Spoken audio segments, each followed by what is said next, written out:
Yo what's up YouTube, welcome back to my channel. तो guys, जब से मैं न्यूजीलैंड आया हूँ स्टार्टिंग से काफ़ी सारे लोगों को मेरे पास मैसेज आए हैं कि न्यूजीलैंड में क्या क्या चीज़ें लेके आनी चाहिए और क्या नहीं लेके आनी चाहिए।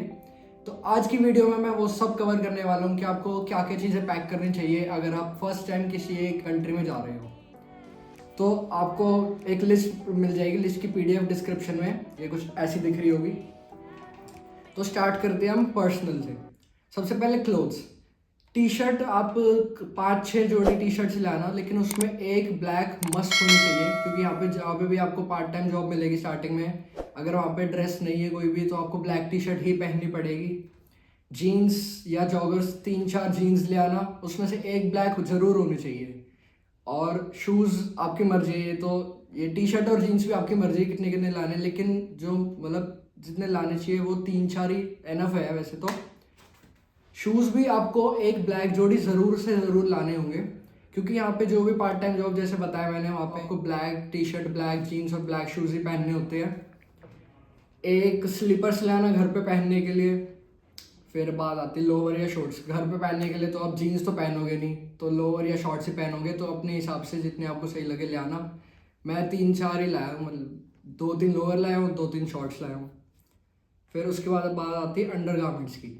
जितने आप ला सकते हो अंडर गारमेंट्स उतना बढ़िया है, क्योंकि अगर आप किसी के साथ फ्लैटिंग में रहते हो या रेंटल अपार्टमेंट में रहते हो जहाँ पे वॉशिंग मशीन या फिर वॉशिंग की फैसिलिटीज़ नहीं है, तो आपको बहुत कम टाइम मिलने वाला है वॉश करने का। तो मतलब हफ्ते में एक बार, या फिर हफ्ते में भी छोड़ो, 2-2 हफ्ते में एक बार, तो कम से कम 14-15 तो लेके ही आना, क्योंकि आप रोज़ रोज़ तो धो नहीं सकते। फिर तो 10-15 दिन में एक बार चले जाना, फिर वहाँ पे जाके कर लेना। तो कम से कम 10-15 लेके ही आना। स्वेटर ला, फिर 1-2 स्वेटर ले आना, मर्जी आपकी। मैं तो एक भी स्वेटर नहीं लेके आया, मेरे को स्वेटर पसंद ही नहीं। हुडी कंफर्टेबल होती है सबसे, तो मैं 3-4 हुडी लाया था। स्वेट शर्ट वगैरह, पफर जैकेट लाना है, यहाँ पे मतलब ठंडी हवा चलती है जोर जोर से, तो हुडी भी मतलब इतनी सही नहीं लगती बाहर पहनने के लिए, तो पफर जैकेट सबसे बेस्ट लगती है मेरे को, तो कंफर्टेबल भी। अभी भी यहाँ पे रखी है मैंने। तो 2-3 पफर जैकेट लाना बहुत है। उसके बाद एक फॉर्मल सूट।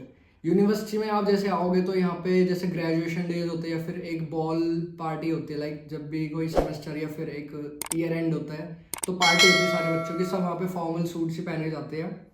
उसके अलावा एक ट्रेडिशनल वेयर, कोई भी जैसे होली हो गया, दिवाली हो गया, या कोई भी इंडियन फेस्टिवल होता है तो उसके लिए एक ट्रेडिशनल वेयर भी ज़रूर रखना, क्योंकि यहाँ पे काफ़ी फेस्ट होते रहते हैं। उसके अलावा सॉक्स। सॉक्स भी कितने 7 से 10 जोड़ी सॉक्स ले आना इनफ है। फिर हैंडकरचिफ। हैंडकरचिफ मैं 10-15 हैंडकरचिफ लाया था, जिसमें से मेरे सिर्फ 2 से 3 ही यूज़ हुए अब तक, क्योंकि धूल मिट्टी उड़ती नहीं यहाँ पे, तो ज़रूरत ही नहीं पड़ती हैंडकरचिफ की। लेकिन फिर भी मतलब ले आना, 10 ले आना इनफ है होंगे। उसके अलावा रेनकोट या अम्ब्रेला। अगर आपको रेनकोट है प्रेफरेबल तो फिर रेनकोट ले आना, मेरे को इतना पसंद नहीं है रेनकोट, तो मैं नहीं लेके आया था। अम्ब्रेला, यहाँ पे हवा बहुत ज़ोर से चलती है, तो अम्ब्रेला अच्छी क्वालिटी का लेके आना इंडिया से। वैसे तो कितना ही अच्छा ले लो, यहाँ पे आके टिकना नहीं है, बहुत ज़ोर से हवा चलती है। मैं भी इंडिया से लाया था 500 रुपये का, मतलब अच्छी क्वालिटी का था। वो भी एक दिन ज़ोर से हवा चली, एक ही बार यूज़ करा था, उसी में मुड़ गया, टूट गया। फिर मैंने यहाँ पे बनिंग्स वेयर हाउस है, यहाँ पे सबसे बेस्ट और मजबूत अम्ब्रेला मिलता है, $12 का मिलता है बस, और लेकिन अच्छी क्वालिटी का मिलता है, वो ले लेना आके। उसके बाद फिर बैकपैक, एक छोटा सा बैकपैक ले आना, जो पिट्ठू बैग बोलते हैं जिसे। जैसे आप कहीं पे भी आसपास जा रहे हो, कुछ भी सामान लेने, ग्रोसरी वगैरह छोटी मोटी, तो उसमें डाल के लेके आ सकते हो। और कॉलेज के लिए भी आपको जैसे लैपटॉप रखने के लिए एक बैग तो चाहिए ही चाहिए। उसके अलावा फिर पावर स्पेक्स। अगर आपके चश्मे लगे हुए हैं तो यहाँ पे इन सब मतलब चश्मे बहुत महंगे मिलते हैं, तो आप कम से कम 2 से 3 पेयर्स अपने स्पेक्स के ज़रूर लेके आना, क्योंकि अगर एक टूट जाए तो एटलीस्ट स्पेयर होना चाहिए आपके पास, क्योंकि यहाँ पे महंगे मिलते हैं। उसके अलावा फिर फॉर्मल शूज़। आप जब जैसे मैंने बताया कि फॉर्मल सूट्स पहनोगे तो उसके साथ तो फॉर्मल शूज़ ही चलेंगे, और अगर आप कहीं पे जॉब जाते हो, इंटरव्यू देने जाते हो जॉब का, तो वहाँ पे भी फॉर्मल शूज़ ही चाहिए। उसके बाद फिर थर्मल्स। जैसे जो साउथ इंडियन से आते हैं तो वहाँ पे जैसे इतनी ठंड नहीं होती, गर्मी होती है, तो वो अगर यहाँ पे न्यूजीलैंड में आते हैं तो यहाँ पे काफ़ी ठंड है एज़ कम्पेरेटिवली। नॉर्थ इंडिया में तो काफ़ी ठंड रहती है, तो उनको इतना फ़र्क नहीं पड़ता। तो जैसे अगर किसी को ठंड भी लगती है तो फिर थर्मल ज़रूर लेके आना, अपने 3 से 4 पेयर थर्मल ज़रूर लेके आना। फिर इसके बाद वाटर प्रूफ शूज़। बारिश बहुत होती है यहाँ पे, तो एक जोड़ी वाटर प्रूफ शूज़ जरूर लेके आना, और एक वाटर प्रूफ जैकेट भी, क्योंकि आप जैसे कई बार छाता भी कैरी करना नहीं चाहते तो फिर एक बस जैकेट पहन लो ऊपर से वाटरप्रूफ, वो एनफ होगी। तो ये थे सारे क्लोथ्स के बारे में। अब बात आती है ग्रूमिंग की। ग्रूमिंग के लिए आप अपने ट्रिमर ज़रूर लेके आना इंडिया से, क्योंकि यहाँ पे मतलब इतने सही क्वालिटी के नहीं मिलते। जो अच्छी क्वालिटी के काफ़ी महंगे आते हैं, वो कम से कम 50-60 डॉलर का तो आएगा ही आएगा। तो एक ट्रिमर ज़रूर लेके आना। मैं भी फिलिप्स का लेके आया था, बढ़िया चलता है वो।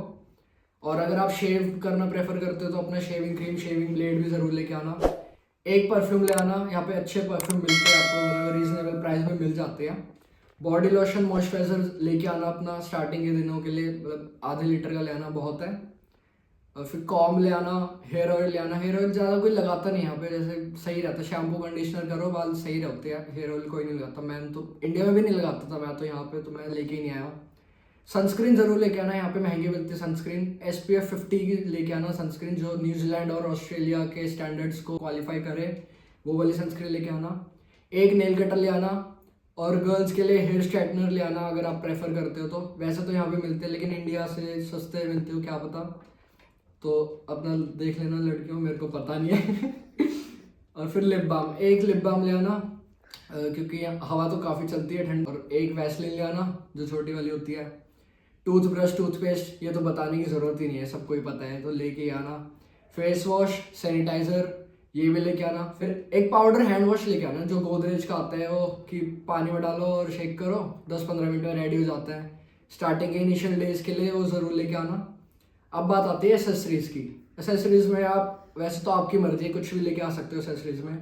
बेल्ट हो गया, जैसे सन ग्लासेस, वॉच 1-2 पेयर रख लेना इनफ है। एक उसमें नॉर्मल फॉर्मल वॉच रख लेना, जैसे स्टेनलेस स्टील वाली। फिर कैप आपकी मर्जी है, चेन, रिंग्स, ब्रेसलेट, आप अगर पहनते हो कुछ तो ले आना। फिर मेडिसिन्स, आप जितनी भी मेडिसिन्स लेके आओगे वो प्रिस्क्रिप्शन के साथ ही होनी चाहिए। जैसे एक फार्मेसी जो कंपनी होती है इंडिया में, मैंने वहाँ से लिया था, मेरे घर के पास ही था उसका स्टोर, तो वहाँ पे जाके मैंने प्रिस्क्रिप्शन बनवा के और जितनी भी मतलब ज़रूरी मेडिसिन होती है वो सब ली थी मैंने। जैसे पेन किलर होगी, एंटी एलर्जिक जैसे खांसी जुकाम में, या बैंडेड, बोरोप्लस। फीवर के लिए एक मेडिसिन, यहाँ पे फीवर की जो दवाई होती है वो इंडियंस पे असर नहीं करती, पता नहीं कैसी होती है वो, तो वो 1-2 पैक ज़रूर लेके आना फीवर की दवाई की।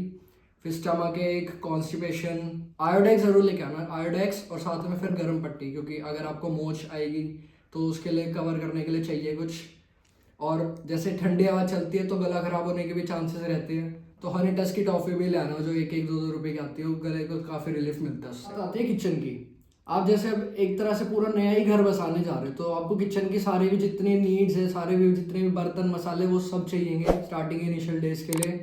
तो एक प्रेशर कुकर, ये प्रेशर कुकर तो मस्ट है, यहाँ पे प्रेशर कुकर काफ़ी महंगे मिलते हैं, तो एक प्रेशर कुकर ज़रूर लेके आना। 3 लीटर का बहुत होगा आपके लिए, तो क्योंकि अकेले ही और किसका ही खाना बनाना है, तो 3 लीटर का इनफ रहेगा, बढ़िया क्वालिटी का। इंडक्शन बेस ओनली, यहाँ पे इलेक्ट्रिक गैस होती है मोस्टली घरों में, तो या फिर कॉयल वाली गैस होती है, तो उसमें इंडक्शन वाले ही चलते हैं। एक सॉस पैन, एक फ्राई पैन ले आना इंडक्शन बेस वाले ही। एक ग्लास, एक प्लेट, कटोरी, चम्मच, आपकी मर्जी, मतलब 1-1, 2-2 ले आना, बस ज़्यादा मत लाना। और एक नॉर्मल चम्मच, एक बड़ी सब्जी बनाने वाली, फॉक, बेलन ज़रूर ले आना। यहाँ पे बेलन अजीब से मिलते हैं, वो लंबे लंबे से, इंडिया वाले बढ़िया मिलते हैं। और 1-2 माइक्रोवेव सिर्फ कंटेनर लेके आना, कुछ भी अगर आपको सब्जी वगैरह गर्म करनी है माइक्रोवेव में तो उसके लिए चाहिए। एक वाटर बॉटल ले आना, वाटर बॉटल मिल्टन की ही लेके आना है एक तो ज़रूर, क्योंकि ठंडा गर्म पानी जिसमें रहता है 24 घंटे के लिए, यहाँ पे काफ़ी काम आती है वो। एक चक्कू, एक छीलर आलू छीलने के लिए, ये ना लगेज में ही रखना, अपने मेन लगेज में, क्योंकि नाइफ शार्प ऑब्जेक्ट में आते हैं, केबिन बैग में मत रखना, अलाउड नहीं करेंगे वो। एक चाय छानने की छलनी। और फिर उसके अलावा ड्राइड स्नैक्स, अगर आपका जो भी मन करता है ड्राइड स्नैक्स खाने का, जो जिसकी भी आपको क्रेविंग होती है बहुत, वो लेके आना अपने, जैसे मसाले, हल्दी, लाल मिर्च। एक मैं आपको सजेशन दूंगा, चिंग्स का एक फ्राइड राइस मसाला आता है, 10 रुपये का आता है इतना पैकेट, काफ़ी टेस्टी फ्राइड राइस बनते हैं उसे, मतलब जो भी बचे हुए चावल होते हैं या फिर नए भी बना के आप उसमें बस मसाला डालो और छोंक लगा दो, शिमला मिर्च और प्याज डाल के, इतने टेस्टी बनते हैं वो, ज़रूर लेके आना मस्त, मतलब जब भी आपको क्रेविंग हो वो खा सकते हो। मैं भी लेके आया हूँ काफ़ी सारे।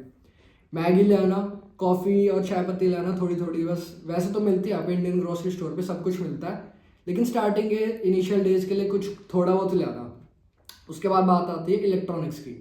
एक पावर बैंक ज़रूर लेके आना, क्योंकि जब आप ट्रैवल करते हो तो काफ़ी टाइम मतलब ऐसा होता है कि एयरपोर्ट्स पे आपको USB या फिर चार्जिंग सॉकेट्स नहीं मिलते हैं या फिर ऑक्यूपाइड होते हैं, तो पावर बैंक आपको काफ़ी मतलब हेल्पफुल होगा ट्रैवलिंग के टाइम। यहाँ पे आके तो इतना यूज़ नहीं आएगा क्योंकि यूनिवर्सिटी में भी हर जगह पावर के सॉकेट्स होते हैं, घर पे भी मिली होते ही है घर पे, तो फ़ोन सही चार्ज रहेगा। एक यूनिवर्सल अडेप्टर ज़रूर लेके आना आप, जैसे जो भी अपने इंडिया से प्रोडक्ट्स लेके आओगे इलेक्ट्रिकल प्रोडक्ट्स, तो फिर यहाँ पे तो अलग सॉकेट्स होते हैं, यहाँ पे ऐसे सॉकेट होते हैं, मैं दिखा दूँगा फोटो। और फिर उसके अलावा तो इंटरनेशनल जो अडेप्टर हो वो कन्वर्ट करने के लिए काम आएगा। उसके अलावा एक ब्लूटूथ हेडफोन या स्पीकर लेके आना, अपने पर्सनल चॉइस है ये टोटली। अच्छा, जो बच्चे इंजीनियरिंग या कोई भी ऐसी पढ़ाई करने आ रहे हैं तो जिसमें कैलकुलेटर की नीड हो, तो साइंटिफिक कैलकुलेटर ज़रूर से लेके आना इंडिया से, जो नॉन प्रोग्रामेबल। मैं नहीं लेके आया था, मेरे को काफ़ी दिक्कत हुई स्टार्टिंग में। मेरा फिर एक फ्रेंड आ रहा था, मैंने उस फ्रेंड की मम्मी आ रही थी, मैंने उससे मंगवाया। मतलब यहाँ पे $65 का मिल रहा था, लगभग 3,000 3,500 मतलब 3,200 के आसपास।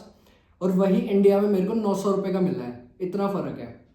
एक पेन ड्राइव ले आना अपना, जैसे कभी भी अपनी कुछ फ़ोटोज़ स्टोर करने के लिए। अच्छा, लैपटॉप की बात, अगर आपके पास इंडिया में लैपटॉप है तो वही लैपटॉप ले आना, नया खरीदने की ज़रूरत नहीं है। और अगर लैपटॉप नहीं है तो यहीं पे आके खरीदना, क्योंकि फिर गारंटी का इशू होता है कि मतलब कैसे कुछ भी ख़राब हो जाए, दिक्कत हो जाए तो इंडिया फिर कैसे क्लेम लोगे। और फिर प्लग की भी दिक्कत होगी। फिर अगर टैबलेट है तो टैबलेट भी ले आना, नोट्स बनाने में काफ़ी हेल्पफुल होगा। और हाँ, आपके पास जो भी फ़ोन है उसका फ़ोन कवर और टेम्पर्ड ग्लास ज़रूर लेके आना। उसके अलावा फिर लैपटॉप ला रहे हो तो लैपटॉप का एक कवर ज़रूर लेके आना। ओके, तो अब बात आती है डॉक्यूमेंट्स की। डॉक्यूमेंट्स आपकी, आपने जितने भी वीज़ा में डॉक्यूमेंट्स लगाए हैं वो सारे ओरिजिनल लेके आना, ज़रूर से ज़रूर। एक वीज़ा प्रिंट लेके आना, अपनी जो वीज़ा ई वीज़ा होगा आपका न्यूजीलैंड में तो ई वीज़ा ही चलता है, तो उसका एक प्रिंट लेके आना। और फोटो कॉपी भी करा देना उसकी 2-3। और यूनिवर्सिटी का ऑफर लेटर लेके आना ज़रूर, और जो यूनिवर्सिटी की पेमेंट है उसका पेमेंट प्रूफ की प्रिंट आउट ले आना। एक जो कोविड-19 की वैक्सीन लगी है उसका प्रिंट ले आना। और पासपोर्ट साइज़ फ़ोटो लेके आना 3-4 अपने, वैसे तो काम नहीं आते लेकिन अगर बाई चांस कहीं पे भी किसी भी जगह काम आ जाते तो सेफर साइड में लेके चलो। अगर आपने लोन के लिए अप्लाई किया था, लोन है आपका, तो लोन के सारे डॉक्यूमेंट्स लेके आना। और आपके 10th-12th की जितनी भी एकेडमिक मार्कशीट्स है और सर्टिफिकेट्स है वो सब लेके आना। और अपने पासपोर्ट की भी फ़ोटोकॉपी करवा के लाना। इसके अलावा अपना, जब आप यहाँ पे आओगे तो आईआरडी नंबर अप्लाई करने के लिए भी आपको पैन कार्ड चाहिएगा, तो अपना पैन कार्ड ज़रूर लेके आना इंडिया से। और अपना ड्राइविंग लाइसेंस ज़रूर लेके आना इंडिया से। अगर आप ड्राइविंग लाइसेंस नहीं लेके आते तो यहाँ पे बहुत दिक्कत आने वाली है। आप इंडिया से ड्राइविंग लाइसेंस अगर लेके आते हो यहाँ पे तो आप 1 साल के लिए प्रॉपरली गाड़ी चला सकते हो और उसके बाद इजीली कन्वर्ट करा सकते हो। मतलब अगर आपके पास इंडिया का ड्राइविंग लाइसेंस है तो आप डायरेक्ट आपका रेस्ट्रिक्टेड लाइसेंस बन जाता है। अदरवाइज आपको फिर लर्निंग लाइसेंस कटवाना पड़ेगा पहले, और मतलब उसमें 1-1.5 साल लग जाता है पूरा फुल लाइसेंस बनने में। तो लाइसेंस ज़रूर लेके आना इंडिया से। तो अब बात आती है यूनिवर्सिटी से रिलेटेड प्रोडक्ट्स की। 2-3 नोटबुक्स ले आना, 2-3 या 1-2 नोटबुक्स बहुत है। यहाँ पे वेयर हाउस स्टेशनरी भी काफ़ी रीजनेबल नोटबुक्स मिल जाती है। और स्टेशनरी आइटम स्टार्टिंग के कुछ दिनों में आप अपने जैसे पेंसिल, पेन, इरेजर, शार्पनर ये सब ले आना, जैसे काम ही आएगा। तो अब बात आती है हाउस होल्ड की। एक छोटा सा लॉक ले आना, जैसे आपके बैग में लगाने के लिए, या कहीं पे भी आप जैसे फ्लैटिंग या रूममेट के साथ रहते हो तो एक छोटा सा लॉक ले आना। और 2 बेडशीट ले आना। यहाँ पे बेडशीट की क्वालिटी इतनी अच्छी नहीं मिलती और महंगी मिलती है, अच्छी क्वालिटी की भी। एक ब्लैंकेट ज़रूर लेके आना, कंबल ज़रूर लेके आना अपना, यहाँ पे ठंड काफ़ी होती है। और डिटर्जेंट ले आना छोटा पैकेट, एक छोटा विम ले आना। और कपड़े टांगने के लिए अलमारी में हैंगर्स ज़रूर लेके आना, पिल्लो कवर लेके आना। और आप फॉर्मल शूज़ लेके आ रहे हो तो उसके साथ शू पॉलिश तो चाहिए ही चाहिए। और फिर अलग अलग साइजेस के फेस टॉवल या बॉडी टॉवल लेके आना। और नेक पिल्लो, जो एयरप्लेन में मतलब गले में टांगने के लिए नेक पिल्लो ज़रूर लेके आना, काफ़ी रिलैक्स फील होता है क्योंकि काफ़ी लंबा ट्रैवल है। और एक सुई धागे का पैकेट ज़रूर लेके आना, यहाँ पे कहाँ ही ढूंढोगे आप, अगर कोई बटन वटन टूट जाता है तो 2-3 ब्लैक और वाइट बटन डाल देना उसी बॉक्स में छोटे से, और सुई धागा ले आना। अब बात आती है पेमेंट की। लाइक आप ट्रैवल कर रहे हो इंटरनेशनली एक दूसरी कंट्री में, तो आपके पास कैश तो होना चाहिए, हैंडी होना चाहिए। तो थोड़ा बहुत कैश रहना, लाइक 1500-2000 एनफ है आपके स्टार्टिंग के डेज के लिए। उसके अलावा आप फॉरेक्स कार्ड ज़रूर लेके आना, जैसे किसी भी कंपनी को। मैं पर्सनली जो यूज़ करता हूँ वो HDFC बैंक का है, अच्छी को मतलब सही चलता है, बढ़िया फॉरेक्स कार्ड। उसके अलावा मैं एक इंटरनेशनल एक्टिवेट करवा के मैं डेबिट कार्ड भी लेके आया था कि बाई चांस फॉरेक्स कार्ड मतलब नहीं चलता है या फिर कैश नहीं है मेरे पास, तो वो तो ज़रूर चल ही जाएगा। तो गैस ये थी ये एक काफ़ी सारी चीज़ों की लिस्ट। अब मेरे को उम्मीद है कि इसके बाद कोई भी डाउट नहीं होने वाले आपको पैकिंग से रिलेटेड। फिर भी अगर आपको कोई भी डाउट है तो यहाँ पे आपको मेरा इंस्टाग्राम आईडी दिख रही होगी, वहाँ पे मैसेज कर सकते हो। इस वीडियो के लिए इतना ही, मिलते हैं गाइस जल्दी अगली वीडियो में, तब तक के लिए बाय बाय। babe.